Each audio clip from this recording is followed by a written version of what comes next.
An unusually hot summer night, this city torn apart by wealth inequality was on the edge of unrest. Residents from the poor districts held up signs, marching in the streets, protesting the water and power outages that had lasted for days, while just one street away in the wealthy district, lights still blazed brightly. Neon signs flickered. Matt and his friends were playing Texas Hold'em in the mansion. Suddenly the entire city plunged into darkness. Even the last light in the wealthy district went out. They hurriedly pulled out their lighters. The flames flickered in the darkness, outlining several confused faces. Just as they were about to continue playing cards, strange muffled sounds came from the distance, like heavy objects repeatedly hitting the ground. Matt's wife Anna rushed down from the second floor in panic. Her voice trembled with fear. She had just seen from upstairs, through the window, sent who went to get takeout. Lying face down in the yard, everyone suddenly noticed, outside the window, small white particles were floating, faintly visible in the darkness. They looked like snowflakes, slowly drifting down from the pitch-black sky.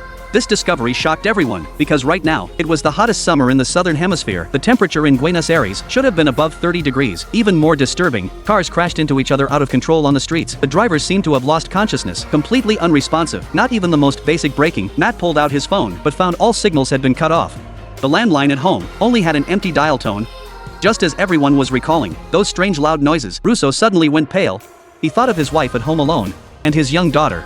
Despite his friends trying to stop him, he grabbed a jacket and rushed out the door. They watched through the window, helplessly as Russo just stepped out the front door. His body collapsed like a puppet with cut strings, crashing to the ground. The temperature inside was dropping rapidly. Someone shivering guessed this might be a solar storm, or an electromagnetic pulse from a nuclear blast, but they soon realized the situation was worse than they imagined, until the east gradually brightened. Throughout the entire street, not a single living person appeared. Just as despair enveloped the entire house, someone suddenly noticed, on the second floor of the house across the street, a faint light came on. A sleepy neighbor stood at the window, looking confused at this group of people holding oil lamps. Everyone waved frantically, trying to warn him not to open the window, but this unusual behavior only sparked the neighbor's curiosity. The moment he poked his head out the window, those seemingly harmless snowflakes gently landed on his face. Within seconds, his body stiffly collapsed on the windowsill. His wife came running at the sound, confused as she shook her husband's shoulders, but didn't notice the snowflakes landing on her exposed arms. The next second she collapsed to the floor. As daylight gradually came, Matt realized continuing to hide would only mean certain doom. With his friend's help, he put on a heavy winter coat, wearing a gas mask and gloves, making sure every inch of skin was tightly covered. His friends nervously cheered him on, watching him carefully push open the front door.